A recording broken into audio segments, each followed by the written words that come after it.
lalagyan natin ng konting tubig. Papakuluan natin sandali.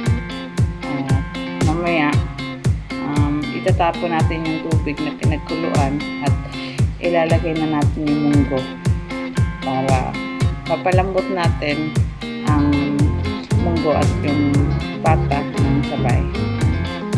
At ito na po yung munggo. Overnight na babad po yan. Kaya sandali na lang naluto yan. Nalalaman. So yan po. After 15 minutes, napakuluan ko na po yung pata. Tinapon ko na po yung sabaw niya at sinugasan. So ilagay po natin ng munggo at lagyan ng tubig. Yan. So papakuluan po natin hanggang lumambot ang pata at ang munggo. So ito na po yung pata na pinalambot natin kasama yung munggo. Yan. So malambot na po yan. So pata pa lang po at munggo ito. So ngayon po magigisa tayo ng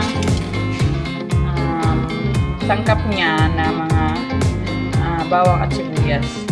Yan. So magpapainit lang po tayo ng mantika dyan sa kawali.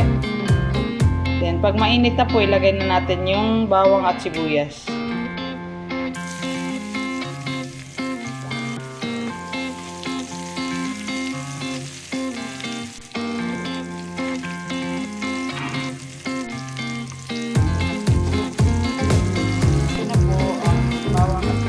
Ilalagay na po natin doon sa pinagkukuhan po natin o pinanambot na po at patak.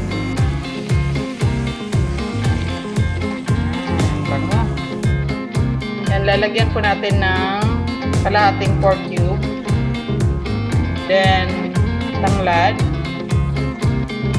Yan. So, papakuluan lang po natin yan. Sandali. Yan. So, maglagay lang po ng asin or patis. Then, hahaluin po natin. Yan. So, hayaan lang po natin kumulo. Tapos, ilalagay na natin yung alugbati mamaya. Yan. Kumukulo na. So, ilalagay na po natin yung alugbati. Fresh alugbati.